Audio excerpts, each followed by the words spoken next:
रूस के राष्ट्रपति व्लादिमीर पुतिन आज 2 दिवसीय दौरे पर भारत पहुंच रहे हैं। इस मौके पर नई दिल्ली में सुरक्षा व्यवस्था के कड़े इंतजाम किए गए हैं। रूसी राष्ट्रपति के स्वागत के लिए राजधानी पूरी तरह से तैयार है। भारत और रूस की दोस्ती काफी पुरानी है। ऐसे में रूसी राष्ट्रपति के भारत दौरे पर कई मुद्दों पर चर्चा संभव है। एनडीए नेताओं ने पुतिन के दौरे को लेकर क्या कुछ कहा है, सुनिए। बहुत उम्मीदें हैं, बहुत संभावनाएं हैं। भारत और रूस पारंपरिक मित्र हैं, स्वाभाविक मित्र हैं, और रूस के राष्ट्रपति श्री पुतिन अब जब भारत आ रहे हैं तो निश्चित रूप से प्रधानमंत्री नरेंद्र मोदी और राष्ट्रपति पुतिन के बीच में जो बातचीत होगी उससे हमारे दोनों देशों के बीच में व्यापारिक, सांस्कृतिक और सामाजिक संबंध और अधिक मजबूत होंगे। इसमें कहीं कोई संदेह दिखाई नहीं देता है। निश्चित तौर से आने जाने से रिश्तेदारी भी वही चलती है जिसमें आना जाना रहता है, तो उनका स्वागत करते हैं और अभिनंदन करते हैं। हमारे रूस के साथ वर्षों से बहुत ही गहरे संबंध हैं। हर संकट के समय रूस ने हमारा साथ दिया। नहीं, बहुत ही ऐतिहासिक क्षण होगा जब रूस के राष्ट्रपति पुतिन जी भारत की धरती पर कदम रखेंगे। और भारत और रूस में जो दोस्ती है, जो सामरिक संबंध है, वो 70-80 वर्ष पुराने हैं।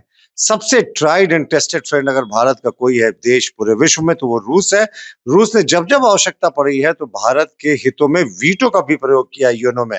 और जो भारत ने S-400 मिसाइल्स के जरिए पाकिस्तान के सारे हमलों को नाकाम किया था, वो रूस ने हमें सप्लाई किया था तमाम अंतर्राष्ट्रीय दबाव के बावजूद। तो हमें पूरी उम्मीद है कि इस दोस्ती को नया आयाम मिलेगा। हमारे मिलिट्री से जुड़े कई समझौते होने की उम्मीदें हैं। तो पूरा तरीके से आप कहेंगे कि रेड कार्पेट बिछाया है। Welcome mister president, mister Putin to India.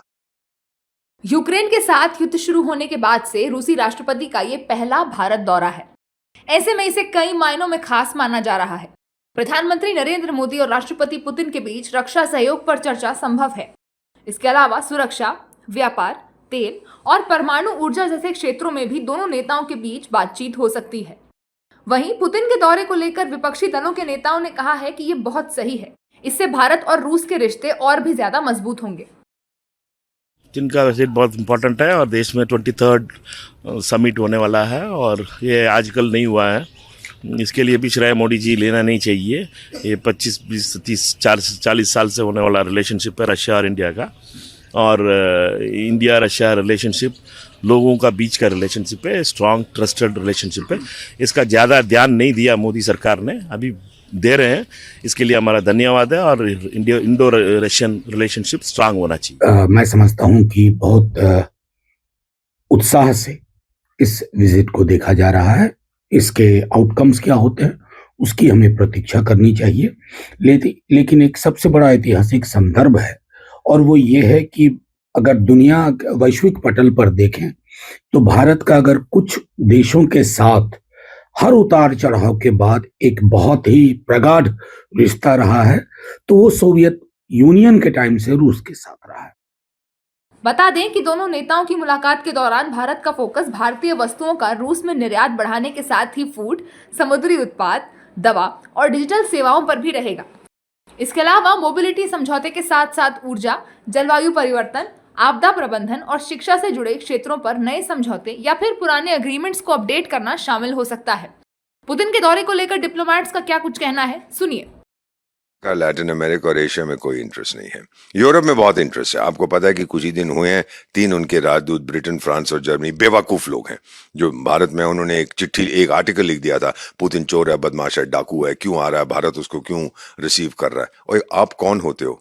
आपका पैसा खत्म हो गया, आपकी ताकत खत्म हो गई, आप की छवि खत्म हो गई, लेकिन आपकी अक्कड़ नहीं गई। आप कौन होते हो? जब कोई भी हमारे जिहादिस्तान का प्रधानमंत्री आपके देश में जाता है हम कुछ नहीं कहते।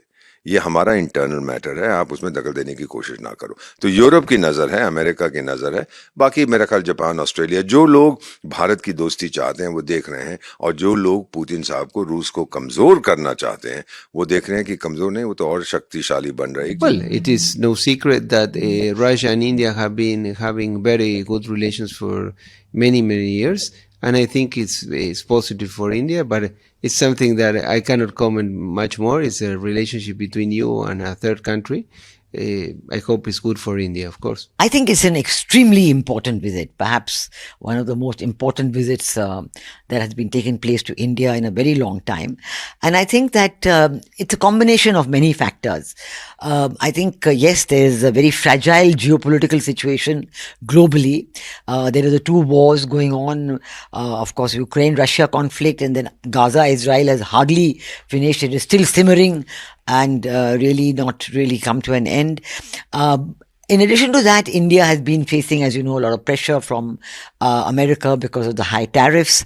And a lot of it is the 25% extra tariff is because of the energy that we are purchasing from Russia. And in the middle of all this, as you know, that there was great pressure on India to stop buying from Russia. That has reduced, but we don't know in what the future perspective of India's oil purchases from Russia. Bharat trade agreement से लेकर America से तनातनी के बीच रूस के साथ अपने व्यापारिक संबंधों को मजबूत करने के इरादे से आगे बढ़ रहा है। रूस भारत के साथ व्यापार 5 अरब डॉलर तक ले जाने का लक्ष्य लेकर चल रहा है। वहीं डॉलर पर निर्भरता कम करने के लिए भारत और रूस अपनी करेंसी में व्यापार करने के बारे में भी सोच रहे हैं।